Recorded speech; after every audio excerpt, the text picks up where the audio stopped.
What's up, everybody? It's your girl, Nicole Banister, aka NIKKI BANZ. I do this every single Tuesday, so welcome to NIKKI BANZ Live! Woo-hoo!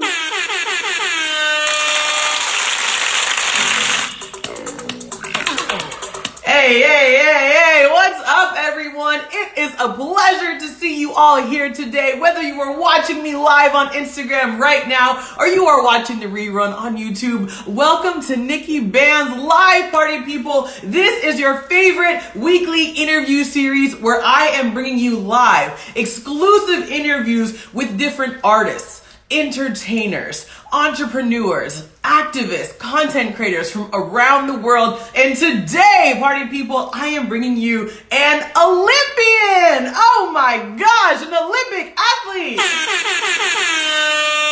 And honestly, the title of Olympian is just one of the many things that this phenomenal human does. And I cannot wait to introduce you all to her very soon. But just a couple of things before we get the party started. As you all know, don't forget to follow me here on Instagram at @TheyCallMeBands. Don't forget to subscribe to my YouTube channel where I upload every single interview. Sometimes I prefer to watch the reruns of these interviews on YouTube as opposed to Instagram because it's easier to stop and start on YouTube. I'm just saying, that's just my opinion. I don't know. What do y'all think? You can tell me in the chat. So don't forget to subscribe to my YouTube channel. And also, if you have not yet watched my brand new TV series, Started Up, now is the time to do so. Well, clearly not right now because you're watching this live interview, but cue it up for the next time you have some downtime. Started Up, my brand new TV show where your hostess with the mostest, NIKKI BANZ, is guiding students from around the world as they're competing for a $40,000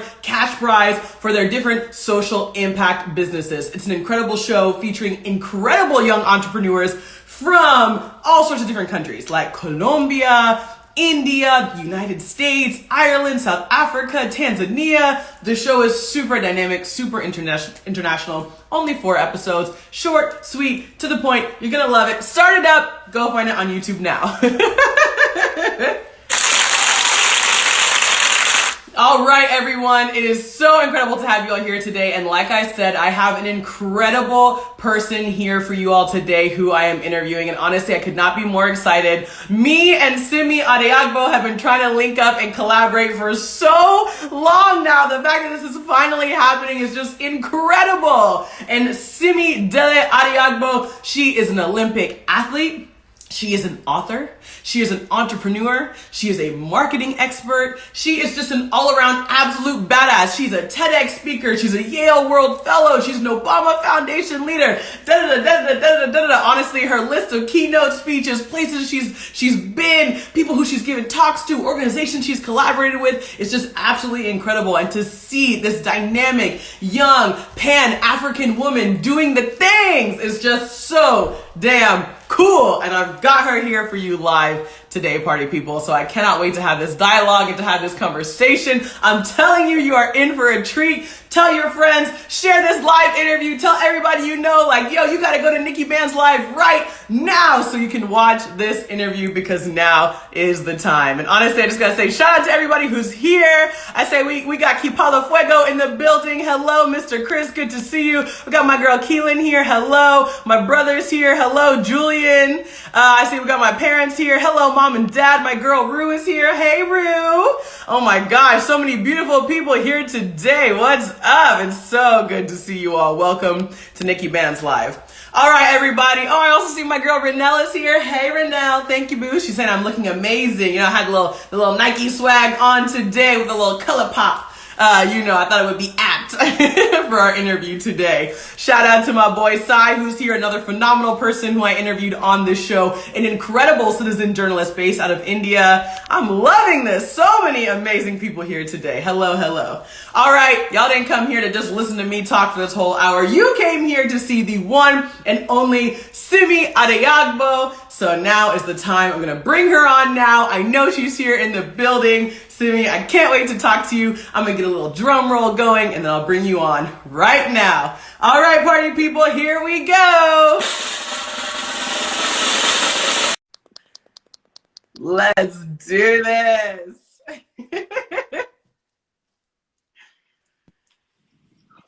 Hello! Hey, how are Oh my you? goodness, how are you? Good. So good to see you. Oh my gosh, you too. You looking fit, girl. You look like you out getting your workout on right now. I literally am. This is my office. So I am in my office on the track, the turf, there's hurdles. You can check it out. Oh I'm my gosh. here to work, but have a little break for the next hour or so. I'm here with you. But it's apt that I'm here in my office. So this is where all of the magic happens. Oh my gosh. We are blessed to see you in your element right now in this moment, literally like live on the field practicing. Honestly, that is so cool. Thank you for coming live with me today. No worries. I'm so glad we finally got to connect. I mean, we've been crossing paths all over the world and finally we're able to connect. So glad to be here.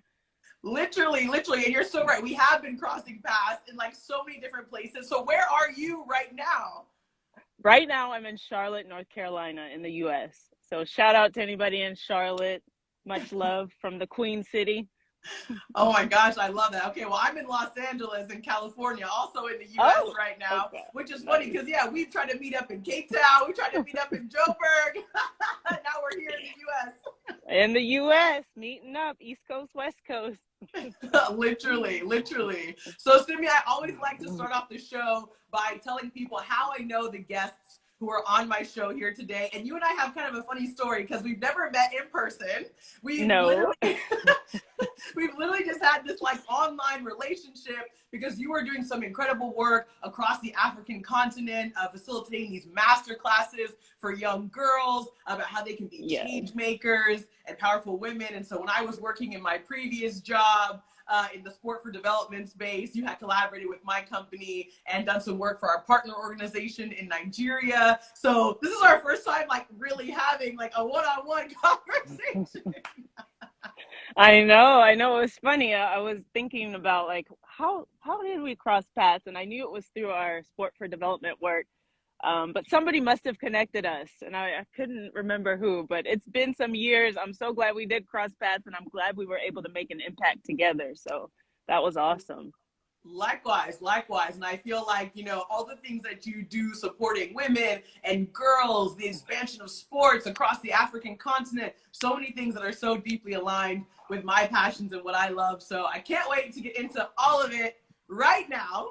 So, Yes. okay, I'm like, where can I even start? I think I want to start with like, let's take it back. Let's take it back to the early days. Because I know that when you were younger, you actually moved around quite a bit to a couple different countries, like right in the Yeah. early years. So maybe talk to Yeah. us a little bit about that and what it was like being so young, moving to different places, and then maybe kind of how that's connected to how international you are now. Yes, I think that's a great place to start because I think a lot of people get confused. There was a while there I had to correct people because on my Wikipedia it was saying that I'm Nigerian Canadian. Partially true, but I don't identify as that.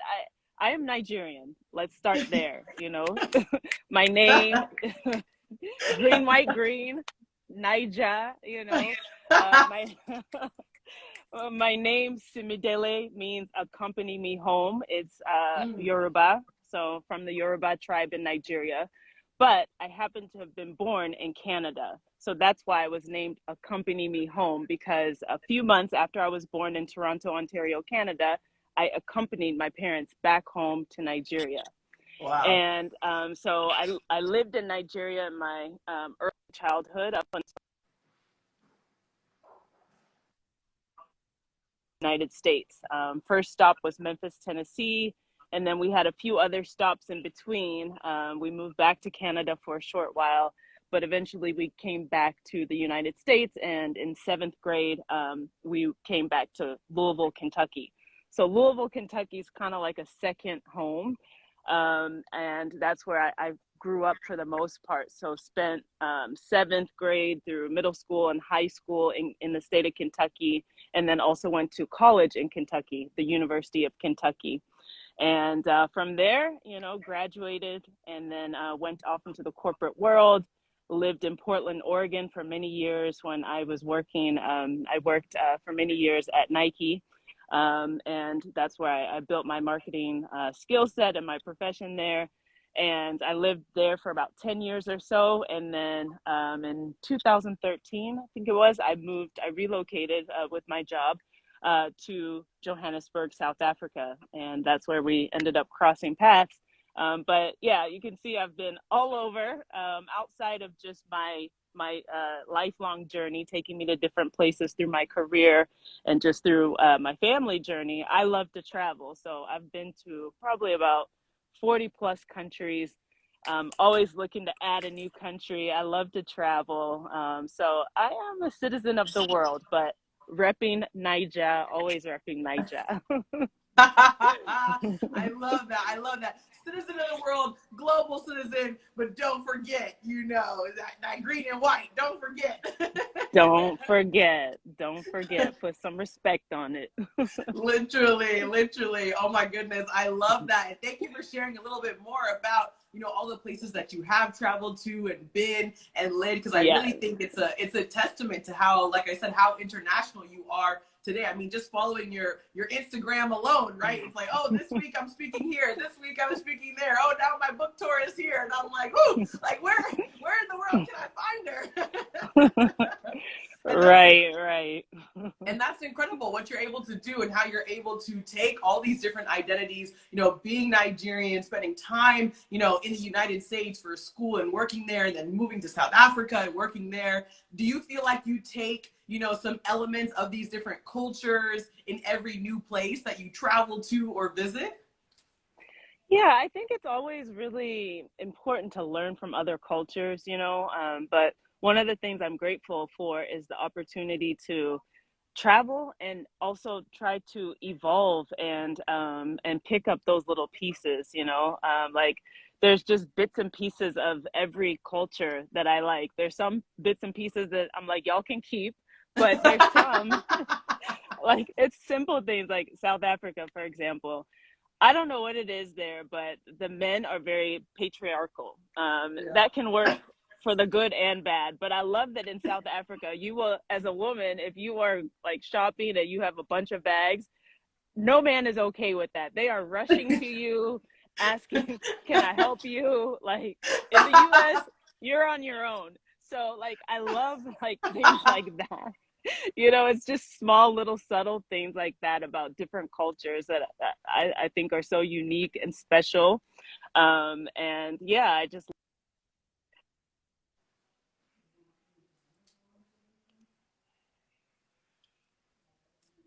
are Okay, it looks like we lost uniting us, Simi for just a that we second. have common ground in, and for me, I think through my studies, I found that when I was going and doing these master classes that we were first working together doing, I found that every girl, whether I was in South Africa, Kenya, or Morocco, like these adolescent girls, I felt like they just were so hungry for mentorship, so hungry for people that they could really touch and feel. Like, sure, they love the Beyoncés of the world and all of these very aspirational figures, but they were really excited that somebody would come and invest time in them, would help, like really help them build their confidence.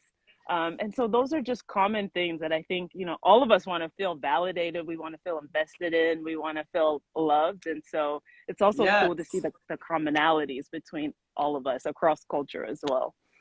Wow.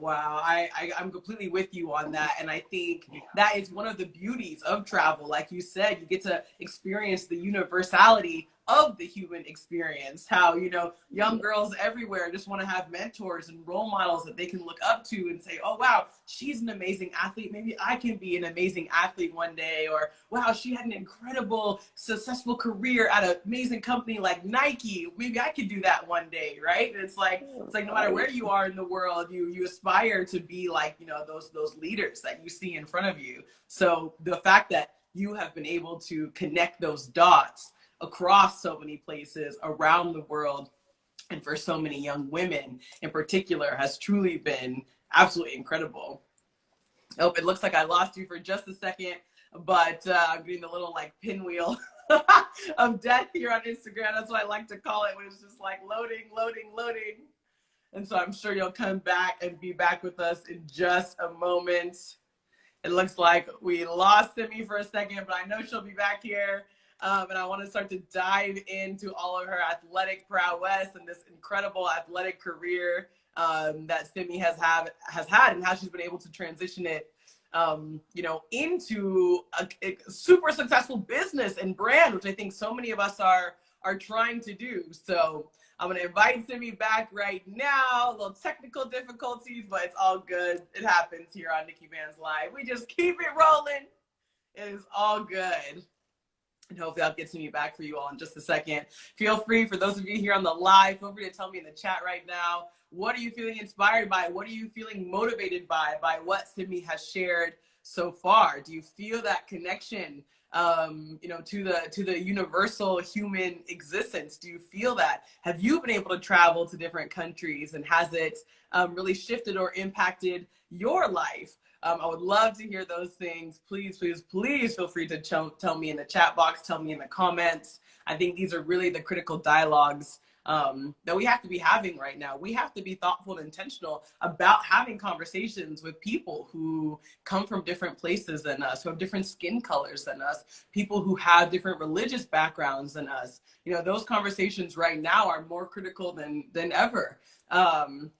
So anyway, I want to hear from y'all. I want to hear sort of what you feel about that. Something that I'm clearly very passionate about. If you've been following NIKKI BANZ Live, then you know that one of the things I strive to do is, to bring on a different guest from a different country every single week, right? So last week I interviewed a phenomenal young woman, an English teacher from Uzbekistan. And today I'm interviewing an Olympic athlete from Nigeria. The world is so small and so connected. We can truly connect these dots.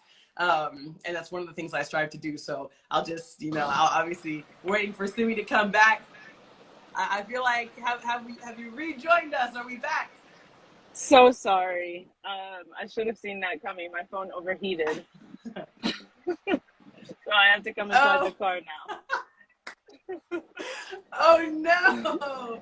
That North Carolina heat. Let's see.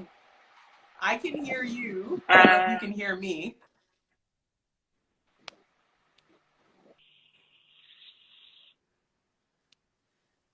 Y'all can tell me in the chats. Can you hear and see Simi? I feel like I can. We just got a little pause here.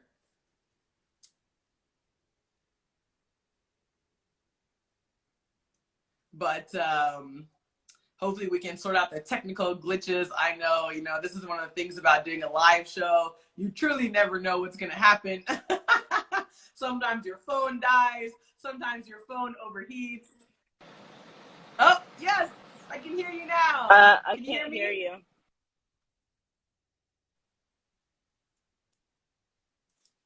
Say something again.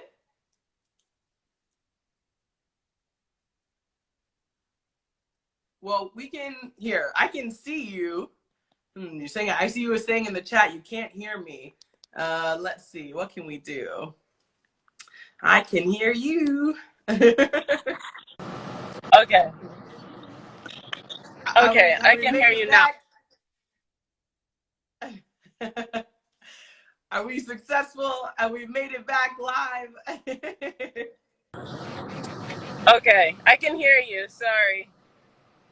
Amazing. No stress, no worries. Honestly, this happens with a live show. Phones overheat, phones die, you get a phone call. Like, it's all good, girl. No stress. I'm back. So what did I miss? Sorry.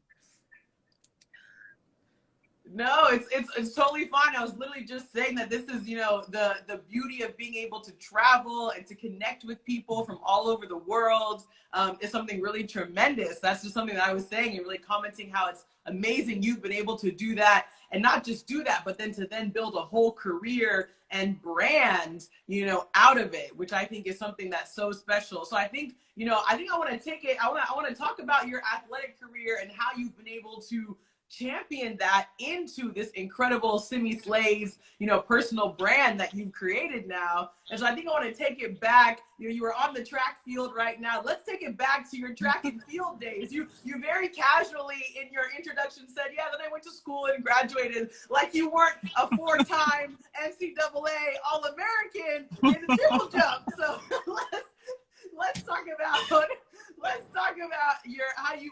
did you go from track and field to then go into skeleton and monobomb? Let's talk about that transition. Yeah, it's not a transition that looks like it makes sense on paper, and it was never part of the plan. I grew up playing mini sports, but bobsled and skeleton were not one of them. And so track and field was kind of the sport that I really kind of started excelling at in high school and then on to college. And like you said, thank you for the receipts and, big up being the four-time All-American honors at the University of Kentucky.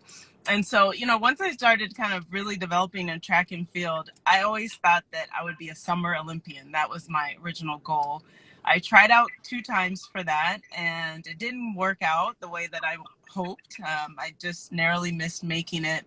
And I had kind of moved on after that. I focused on my career, and I just thought maybe, that was it in terms of my athletic endeavors. But right around 2017, which was about 10 years from when I had retired from track and field, I started hearing about this group of 3 women who had started a Nigerian bobsled team. And they were on this mission to make history because no team from Africa from the sport of bobsled had ever competed at the Olympics. And I didn't know that. I just assumed that I guess at some point there was a team from Africa, maybe because we all have that story of Cool Runnings in our head and we're all right. Like, yeah, like there's all kinds of bobsled teams and sure, right. But there had been no team from the continent of Africa. And so I came to find out about what they were doing and I was super inspired by it. And I thought that could be really cool. And I had heard about former track athletes transitioning into bobsled. So I thought, okay, I have no clue about this sport, but I've heard of other people making that transition. So let me look into it.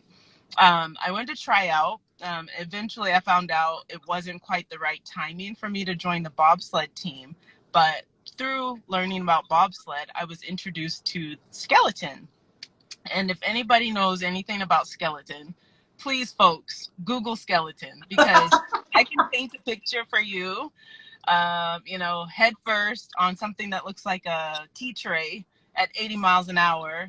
But until you actually see it, you may not really get a good picture in your mind.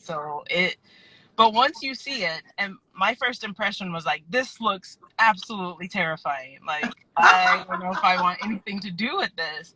Right. But what I found out was that there was also an opportunity to make history doing skeleton as well, because no African woman had ever competed in that sport at the Olympics. No African woman or Black woman at the time. And for me, like, I was like, okay, I think this is my time to take action, not only for myself, but just I thought what a statement that could be. A Nigerian woman at the Winter Olympics doing skeleton. Like, it had never happened. So I had to dust the rust off of my 10 years of retirement, get my butt back in shape. There's actually quite a bit of crossover between skeleton and track and field. So you need to be strong, powerful, fast. That's why I'm out here on the track working out now, because I do the same workouts as I did in track and field. Explosive movements, sprints, all of that work. So I already had that foundation. Now the hard part is what happens when you now get on the ice and have to like navigate this ice track at such high speeds. And but I had to figure it out, and I had 100 days to do that. So I figured it out, took one day at a time, one race at a time, and 100 days later found myself making Olympic history in 2018 at the Pyeongchang Olympic Winter Games. And been on the journey ever since. I'm continuing that journey now, so see where it continues to take me. Yeah, I gotta give you the DJ horn for that one. I mean, Thank you. Simi, this is just absolutely phenomenal. I mean, I'm sure people tell you this all the time, but you know, for me to hear you say that one day you just decided, you decided that you could be the change. And you know, even watching your TEDx talk that you did for TEDx Lagos, right? You share like that the sentiment was, why not me? Why not now? Right? And so it's just this idea that you were like, oh, no African has ever competed in this sport. There's never been a Nigerian Winter Olympian, and you said, no, I'm going to go do that. And I'm going to be the first. It takes so much courage, so much sense of self, so much confidence and resilience to be able to do that. Where does that drive come from? Where, is it, do you feel like you're supported by family? Is it your Nigerian ancestors who got you? Where does that come from? Because I think so many people want to channel your energy. Yeah. No, well, I see one friend there. I see Michelle Toucan. Shout out. I see you. It does take support. So Michelle, back in the day when I first started Skeleton, we started around the same time. So we were learning together. So I had people like Michelle who were in my corner rooting me on. But it's also, I think drive is just something almost like a decision. Like, yes, some people I think are born more with natural kind of drive and motivation than others maybe, but it's something that you can cultivate over time, and you just have to train your mind. As an Olympic athlete, I think so many people are talented physically, but what separates the just regular Olympians from like the best of the best is people who can train their mind over time. And drive is one of those things that you can cultivate. You have to take steps. You have to make those choices every day that you are going to work towards whatever it is, however big it might seem. It's just making that decision, making that choice. It does help, I think, that maybe there's just some work ethic that I developed over time as well. Just watching my parents being, we were immigrants to this country. You have to work so hard just to make a life for yourself coming from a country like Nigeria to the US and starting over. My parents are very highly educated people, but when you come to the US, to another country, all your PhDs and whatever, no one cares. You just have to almost start from scratch and build. So I watched them build, I watched them work. So that work ethic is something that, I think I just grew up with.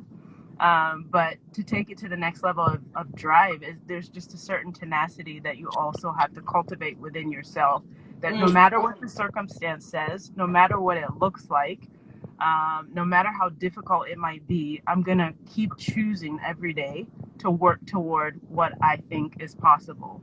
And even when my mind's telling me, this is crazy, are you sure you want to dive headfirst down an ice track? You still have to choose, even in that moment, to say, yes, I am actually terrified, but I'm going to keep going. So that question that you mentioned, that I mentioned in my TED Talk, why not you and why not now? I want everybody here to keep asking yourself that, because history doesn't happen by accident. You have to be that change. So, but you have to be proactive in changing it. And it doesn't happen overnight. Just make those small choices every day, and you'll eventually get where you want to go. Wow. I'm just like, I'm like, are people taking notes right now? Like, somebody take notes, because this is the type of energy that we all need to bottle up and channel and ask ourselves those hard questions. And then when we look at, things that are difficult or challenging or perhaps groundbreaking, and to say, you know what, I decided, I chose to still move forward, to still take that leap, to still dive headfirst onto the ice.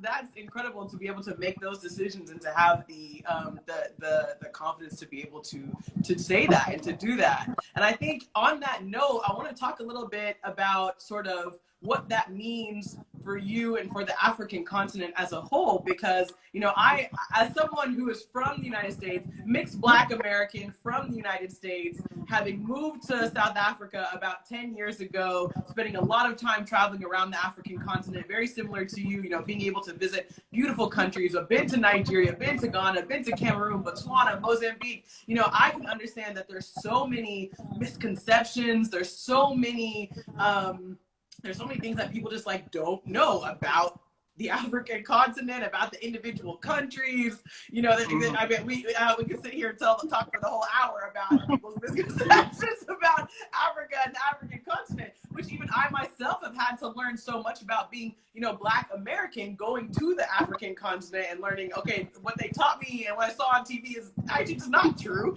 So, you know, for you to be that groundbreaking athlete, to be the first Winter Olympian from Nigeria, to go into a context, the Winter Olympics, where there wasn't a lot of African representation, you know, can you speak a little bit to that, and sort of like, you know, maybe not necessarily like hurdles that you had to overcome, but kind of like what the big takeaways are for people, you know, who are trying to do what you do, and recognizing that people just have a lot of like misinformation. Yeah. So first of all, Africa is not a country. Let's start there. Let's start with the basics. Let's start with the basics. Africa is a beautiful continent with 54 countries, you know, with all kinds of resources, minerals. You know, it's the youngest continent on the planet. The average age population is like 25. Like, it's super just brimming with talent. And, you know, my whole kind of purpose in doing what I did and taking the steps that I did was rooted in the fact that I wanted more people to see the greatness that exists on the continent of Africa. I think too often that narrative of death, disease, poverty is the narrative that is centered around the continent. And, you know, don't get me wrong, like any continent, any place in the world, we do have that, like just like here in the US, that exists too. Right. But for whatever reason, that is the narrative that, at least from the outside looking in, most people, that's what they see. And I thought that what I was doing through sport could hopefully present a different side of the continent of Africa, to show hope, to show that, hey, here are, you know, opportunities that don't look like they should exist, but in spite of that, we're still pushing forward. It's the innovation, all of that. And so, you know, it was very rooted in that purpose. But with that said, it wasn't easy either, because just think about it. The sports that I do, they originated in Europe. They are very Eurocentric in nature.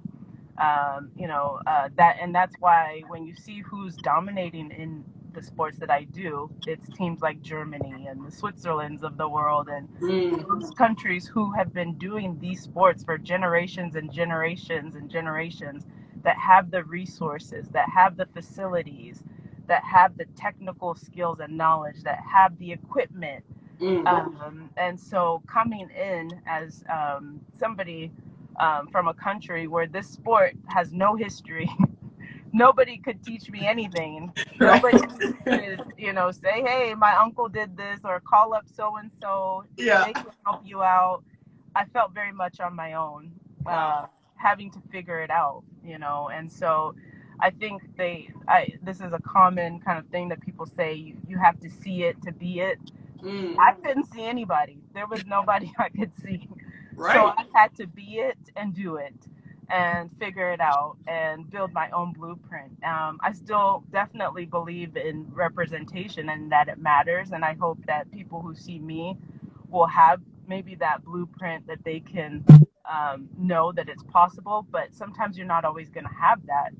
And you have to be willing to create your own blueprint and make it up as you go, even if you have to. But so there were a lot of barriers just try to figure out the sport. Barriers that I'm still trying to break through today. But whatever the case is, I'm really proud that I continue to push forward. This year in January, I became the first African athlete to win an international bobsled race. That Woo! a huge step. And I did it in Germany, in a country where, they are so dominant. They have such a rich tradition in the sport of bobsled. So being able to just do it in that country specifically made it that much sweeter. And I hope that it showed that even with all of the challenges, all of the barriers to access, that it's still possible. Think about all the talent that exists on the continent of Africa. So many talented youth, so many talented people in the arts, in sports, in every sector, in technology. Yes. And so it's really our time to showcase that talent, showcase that greatness wherever you sit, wherever industry you're in. I believe Africans are doing this all around the world. So I'm just doing my little part of it. Absolutely, you are. And it's not even a little part, to be honest. I mean, congratulations on your historic win in January. Congratulations on all of the ceilings that you've broken, all the barriers that you've gone through. And you're absolutely right. Now, I saw someone in the chat, I think it was She Salt, saying, be it so others can see it.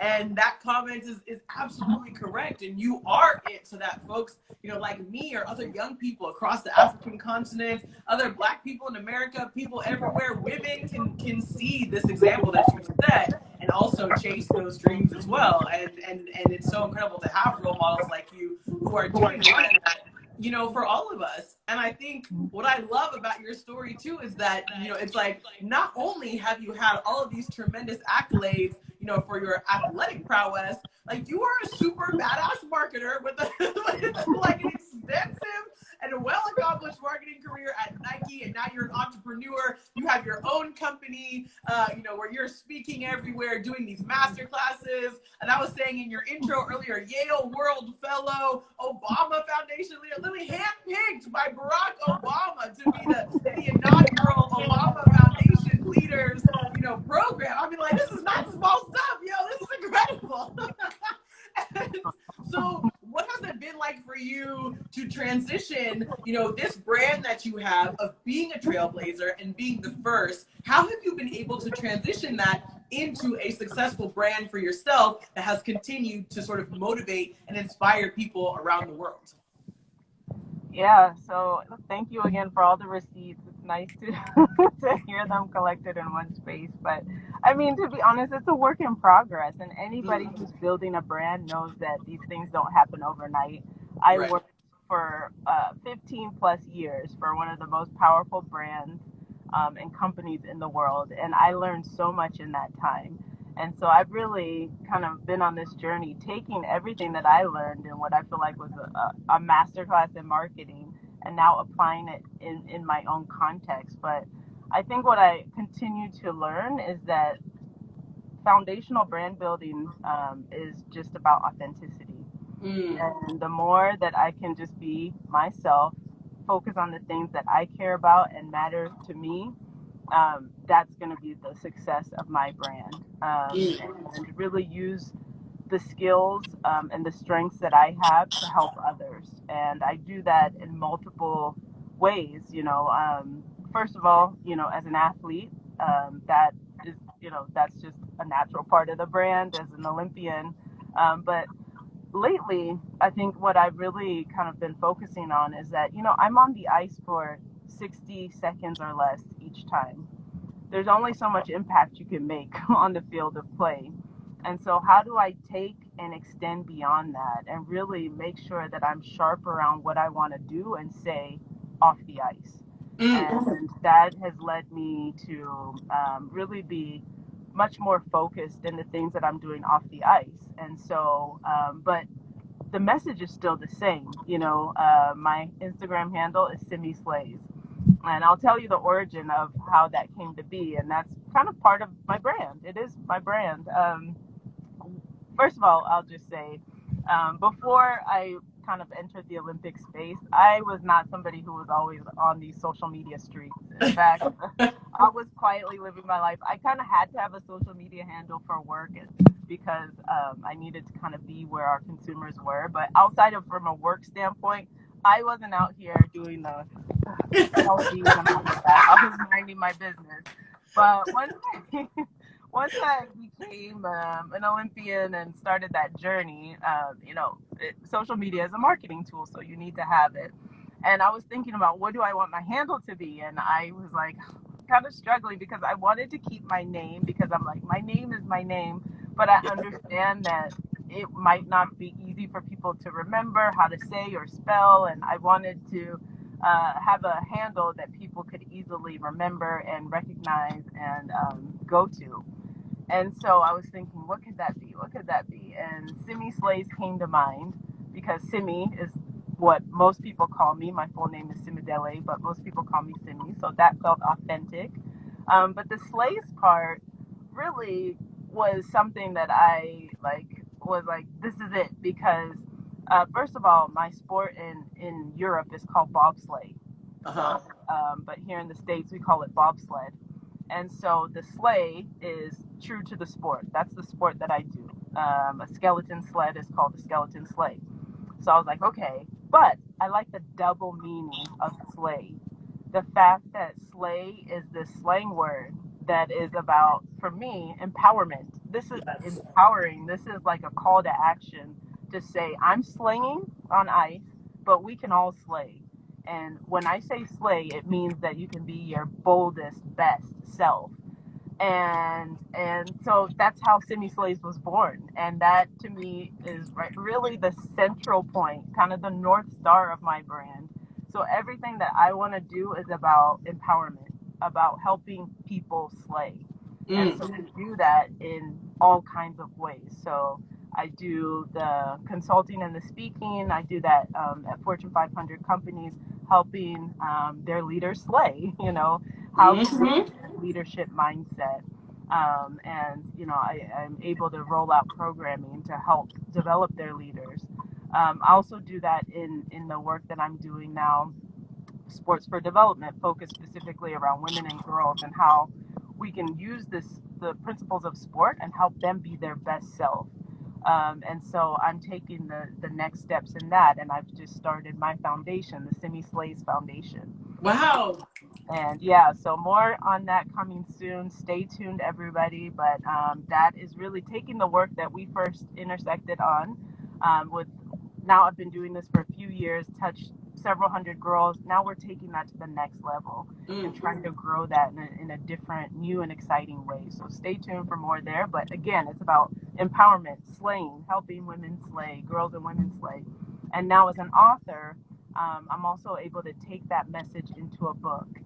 My book is called Slay, Slay, Slay All Day, and it's a children's picture book that was released in March. And that story is about a little girl who just wanted to slay and was coming across all kinds of challenges, but eventually learns that she has to look within to be her bravest, boldest self. So again, origin is still the same, empowerment, helping people slay, but I'm doing it in various ways, shapes, and forms. So, I'm just continuing to learn and build and grow every day. But the best thing I can do is be as authentic as possible and see where that takes me in my brand.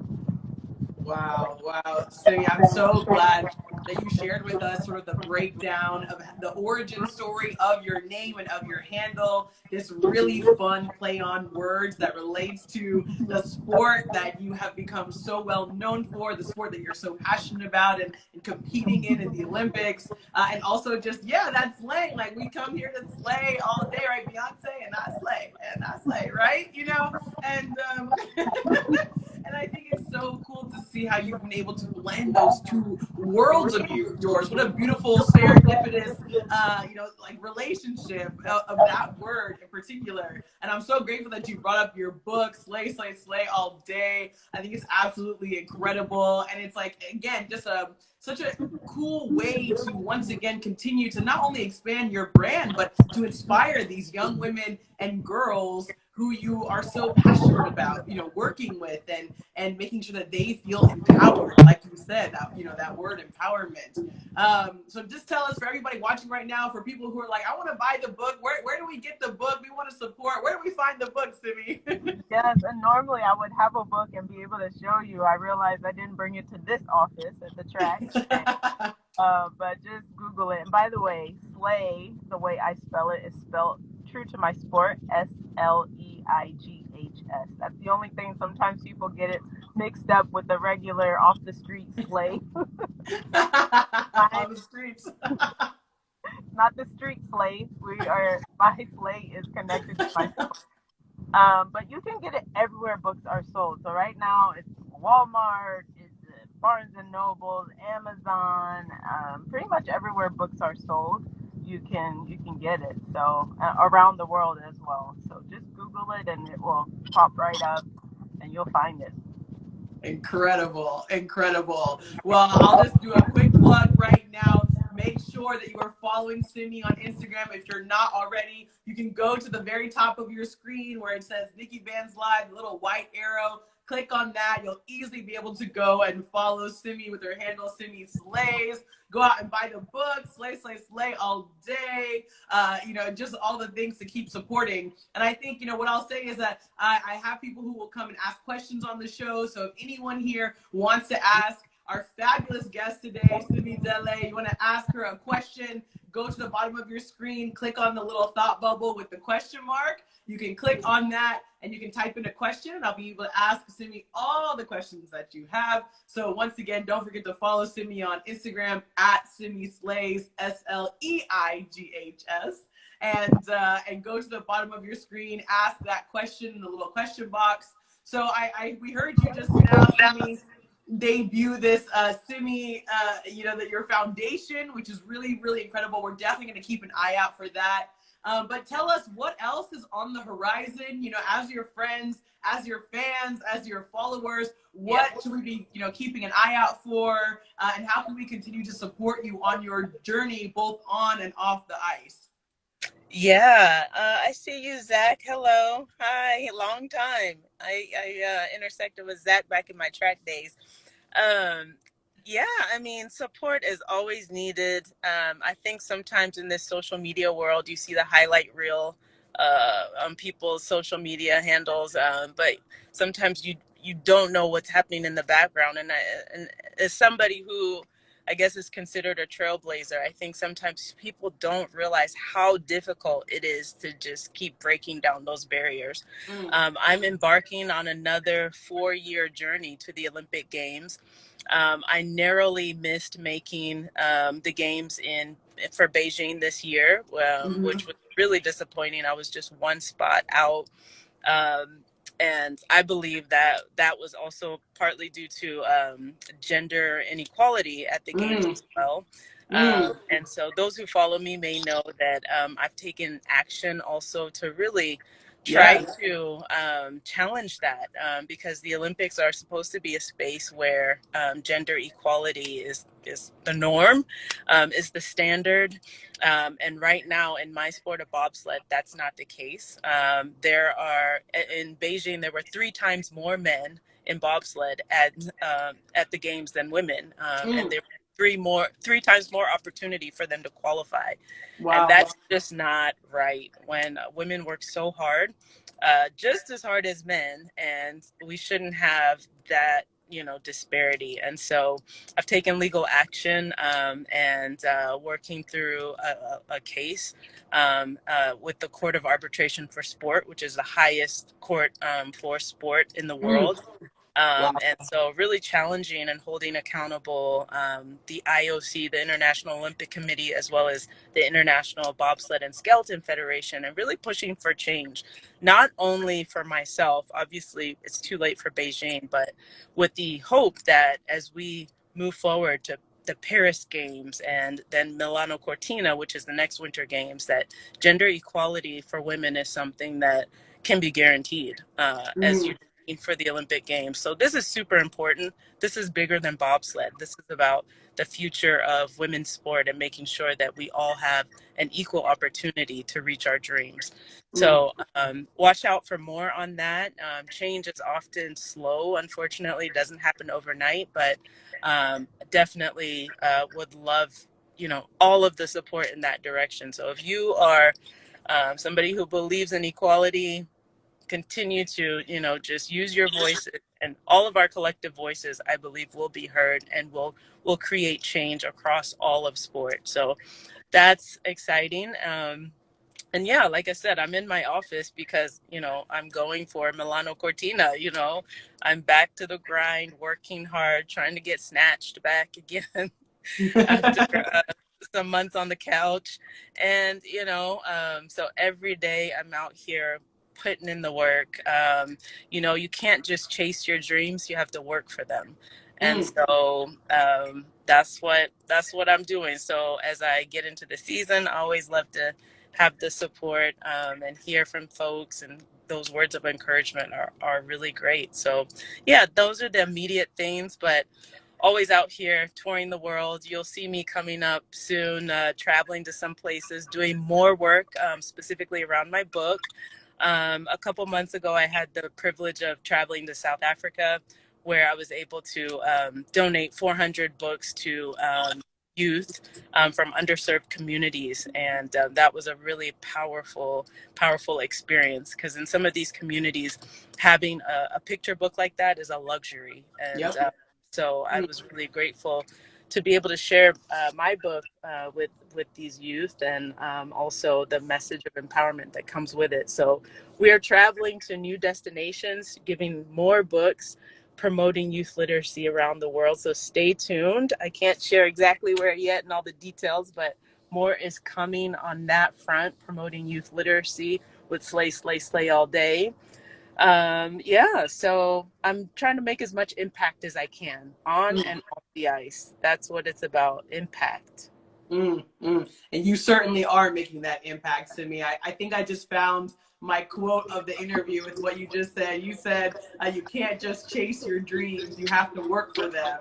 And that just hit me, that just hit me so deep, because I think you're absolutely right. And we can see that in all the steps you're taking, the professional fellowships and networks that you've been a part of, maintaining a really tight network of friends, of athletes, of mentors, sponsors who have surrounded you, throughout your career. And now this emphasis that you have on youth literacy and on gender equality. This court case and what you're doing right now, going up against, some of these major institutions in the sporting world, like the IOC, and for you to say, I can be the one person who makes that change. I can be the one person who says, this isn't right. And like you said, it's bigger than bobsled. This is for all female athletes anywhere who feel like there aren't enough slots for them to compete as there are for the men. And I personally just want to wish you nothing but absolute success on this path. I know it's going to be a hard one. I know that's going to be long, and it's going to be hard. It's going to be difficult. And so, I, for one, will be continuing to support and make sure that, any advocacy or anything I can throw your way. I being in the sport for deaf world, I know a couple people in the industry, so I'll send them your way. I'll make sure I plug them with what you've got going on. And it's just incredible. And so that impact that you want to have, it's being felt by me, it's being felt by many, many others. So, like I said, we just have to, I got to tell you these things. So, I got to give you those flowers right now, because you are doing truly amazing things. And we the people are inspired by you.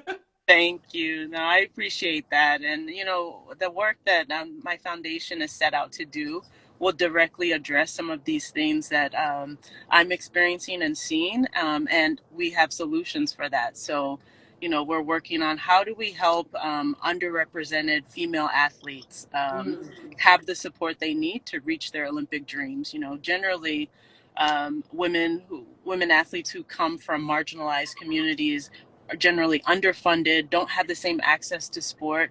How do we help them on the path? So we have some solutions to that.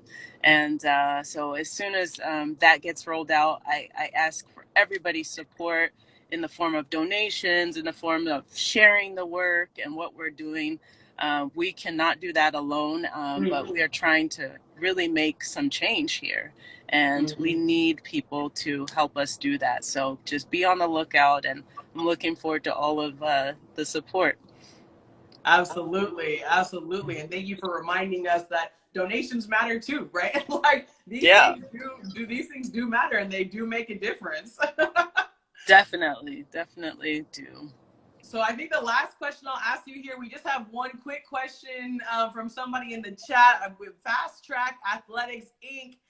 Is asking, you know, it was a heartache to not see you in the Beijing Olympics. So the question from Fast Track is, how do you handle such pressure? How do you handle all of this pressure, you know, that you're under, you know, not only when you're competing, but also this pressure to have the impact that you want to have? Yeah, I mean, you could look at it as pressure, and I can certainly understand why, but I tried to flip it and look at it as privilege. It's a privilege to be the first to do all the things that I've done. It's a privilege to have the platform that I have to be able to make the change that I want to see and try to create the impact that I want to create. And so I try not to focus on the pressure as a negative thing, but really celebrate the privilege of all of these things that I get the opportunity to do. And so when I switch that perspective, I find that lightens the load, you know, and it doesn't feel so heavy. Doesn't mean it's easy, you know, Right. but in a way, you know, in a way, when you focus on the privilege, it just helps to simplify it, you know, and helps to just keep you focused on the North Star. Doesn't mean it's going to be perfect. Never is. But as long as you can just remember that what you're doing is a privilege, it helps to lighten the load. All about that perspective, Simi. You're reminding all of us right now in this moment. So, you know, we're almost at the end of the interview here. We've heard so many powerful things from you today. Any final words, final thoughts you want to share with us here on NIKKI BANZ Live? Yeah, I mean, thank you everybody for joining. It's awesome just to see the enthusiasm in the comments and everything. I see all of the emojis, all of that.